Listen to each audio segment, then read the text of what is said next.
News वक्त में आगे रुक करते हैं आज की एक बड़ी गुड न्यूज की ओर। जी हां, उत्तर प्रदेश में स्कूलों के विलय पर बढ़ रहे विरोध के बीच बेसिक शिक्षा विभाग ने अपना फैसला बदल दिया है। विभाग की ओर से यह निर्णय लिया गया है कि 1 किलोमीटर से ज्यादा दूर और 50 से ज्यादा छात्र वाले स्कूलों का विलय नहीं होगा।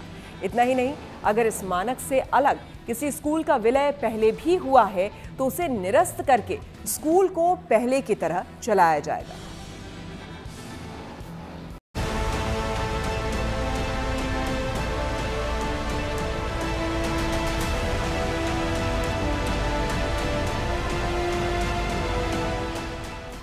यूपी की योगी सरकार ने जब राज्य के प्राइमरी स्कूलों के मर्जर का फैसला लिया तो विरोध में बच्चों, अभिभावकों और शिक्षक संघ की तरफ से आवाजें उठाई गई। जब बच्चों और अभिभावकों को ये दर्द मुख्यमंत्री योगी तक पहुंचा तो सरकार ने भी स्कूलों के विलय को लेकर अपने फैसले में बड़ा बदलाव किया। राज्य सरकार ने अब ये साफ किया कि अगर किसी स्कूल में 50 से ज्यादा छात्र हैं तो उसे मर्ज नहीं किया जाएगा। स्कूल मर्जर का कई जिलों में विरोध हो रहा था, वहीं विलय के बाद दूसरा स्कूल दूर पड़ रहा था। इसका अभिभावक भी विरोध कर रहे थे। ऐसे में योगी सरकार ने प्राइमरी स्कूलों के विलय पर अपने फैसले में संशोधन किया।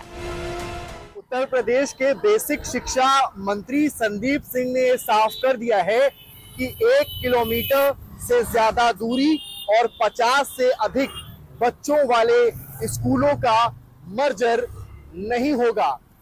वो ये कह रहे हैं कि सरकार ने ये फैसला शिक्षा की गुणवत्ता बनी रहे इसलिए लिया है।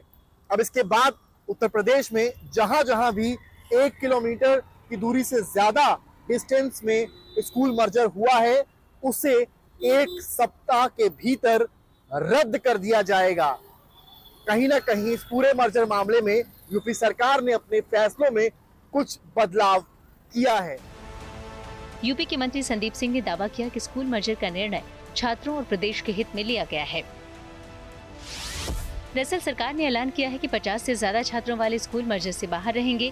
मंत्री ने कहा कि जिस भी विद्यालय में छात्रों की संख्या 50 तक होगी उसमें 3 शिक्षकों की तैनाती अनिवार्य होगी और जो विद्यालय मर्ज हो चुके हैं उनको अनपेपर किया जाएगा। इसके अलावा 1 किलोमीटर के दायरे से बाहर के स्कूल मर्ज नहीं होंगे। वो स्कूल भी मर्जर की कैटेगरी में नहीं आएंगे जो हाईवे, नदी, रेलवे क्रॉसिंग के पार के होंगे। इसके साथ ही अब खाली हुई स्कूल बिल्डिंग में आंगनबाड़ी केंद्र या बाल वाटिका चलाई जाएंगी जिससे 3 से 6 वर्ष के बच्चे पढ़ेंगे। बाल वाटिका के लिए करीब 18,000 एजुकेटर की भर्ती जेम्स पोर्टल के माध्यम से की जाएगी। स्कूलों का मर्जर छात्र हित में किया गया है ताकि उन्हें बेहतर शिक्षा और संसाधन मिल सके। वहीं कोई भी स्कूल बंद नहीं होगा और शिक्षक के एक भी पद को समाप्त नहीं किया जाएगा। इसके अलावा प्रदेश में बिना मान्यता के संचालित स्कूलों को जिलेवार अभियान चलाकर बंद कराया जाएगा। सबसे पहले हमारी प्राथमिकता थी कि सबसे कम छात्र वाले जो विद्यालय हैं और उसके पास में अधिकतम दूरी को तय किया गया है 1 किलोमीटर। 1 किलोमीटर से अधिक की दूरी का कोई भी विद्यालय आपस में मर्ज नहीं किया जाएगा। इसको निर्णय लेकर के और सभी जनपदों में इसकी जानकारी निर्देशित कर दिया गया है। हम सब लोग लगातार इसको सुनिश्चित कर रहे हैं कि कम छात्रों वाले विद्यालयों को, कम संसाधन वाले विद्यालयों को ही मर्ज करके हम उन विद्यालयों में मर्ज करें जहां पे अधिक संसाधन उपलब्ध हैं।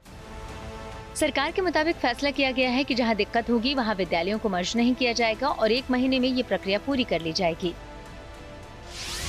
बता दें कि साल 2017-18 में बेसिक शिक्षा परिषद के 1,58,000 से अधिक स्कूल थे।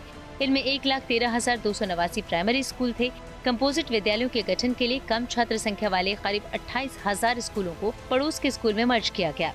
इसमें 28,000 प्रधानाध्यापक के पद सीधे सीधे कम हो गए। वहीं छात्र शिक्षक अनुपात के लिहाज से हजारों टीचर भी सरप्लस हो गए। छात्रों को विद्यालय में पहुंचने के लिए सुविधा हो, किसी भी तरह की असुविधा जहां पर भी हो रही है, इसके सख्त निर्देश दिए गए हैं। उन सभी विद्यालयों को वापस अनपेयर कर दिया जाएगा। यानी 1 किलोमीटर से अधिक की अवधि या फिर वहां की भौगोलिक कोई भी परिस्थिति इस तरह से हो। उत्तर प्रदेश में ऐसे बहुत सारे दूरस्थ इलाके हैं जहां पे बच्चों को आने जाने में दिक्कत हो सकती है।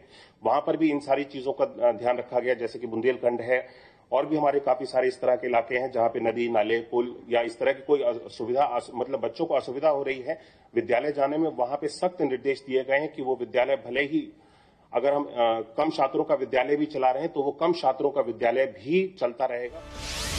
जानकार मानते हैं कि परिषदीय स्कूलों में करीब 1 दशक से प्रधानाध्यापक के पद पर प्रमोशन नहीं हुआ है। 70% से ज्यादा स्कूलों में कार्यवाहक हेडमास्टर हैं। कार्यवाहक हेडमास्टरों को कोई अतिरिक्त भत्ता नहीं दिया जाता। ग्रुप लर्निंग को बेहतर हम सब लोग कर सकें, एक मर्जर का निर्णय लिया गया ताकि विद्यालय में अधिक से अधिक संख्याओं के बच्चों की, छात्रों की संख्या बढ़े। और जब छात्रों की संख्या किसी विद्यालय में बढ़ेगी तो ये स्वाभाविक है कि उस विद्यालय में शिक्षकों की भी संख्या बढ़ेगी छात्रों की संख्या के हिसाब से, और उसके साथ साथ जो संसाधन बच्चों को उपलब्ध कराए जाते हैं वहां पे उन संसाधनों की भी स्थितियों को बेहतर हम सब लोग कर सकेंगे और संसाधन भी अधिक मात्रा में एक विद्यालय में उपलब्ध कराए जाएंगे, जिससे कि बच्चों की लर्निंग को बेहतर किया जा सकेगा। बेसिक शिक्षा परिषद के स्कूलों में 2017-18 में करीब 1 करोड़ 37 लाख स्टूडेंट थे। वहीं साल 2021-22 में स्टूडेंट की संख्या 1 करोड़ 91 लाख तक पहुंच गई। लेकिन बीते 3 साल में लगातार ये संख्या घटती चली गई और आलम यह है कि अब ये संख्या 1.49 करोड़ रह गई है। योगी सरकार की ओर से हर साल स्कूल चलो अभियान चलाकर नामांकन संख्या बढ़ाई गई। कोरोना महामारी के दौरान जब ग्रामीणों के पास प्राइवेट स्कूलों में फीस जमा करने के लिए पैसे नहीं थे तो उन्होंने भी अपने बच्चों का सरकारी स्कूलों में दाखिला कराया। इसके पहले मध्य प्रदेश, राजस्थान और ओडिशा जैसे राज्यों में ये प्रक्रिया अपनाई जा चुकी है। संसाधनों का बेहतर इस्तेमाल और बच्चों के भविष्य को और बेहतर कैसे बना सकते हैं, इसे देखते हुए ये फैसला लिया गया। राजस्थान में 2014 में इस प्रक्रिया के तहत 20,000 स्कूलों का विलय किया गया। दरअसल यूपी में तकरीबन हर गांव में एक प्राइमरी स्कूल है। अब स्कूल है तो टीचर भी होंगे। ऐसे में सरकार को लगा कि जिन स्कूलों में बच्चे कम हैं, अगर उन स्कूलों को आसपास के किसी दूसरे स्कूल में शिफ्ट कर दिया जाए तो बच्चों की संख्या भी बढ़ेगी और टीचर स्टूडेंट रेशियो भी मेंटेन किया जा सकेगा।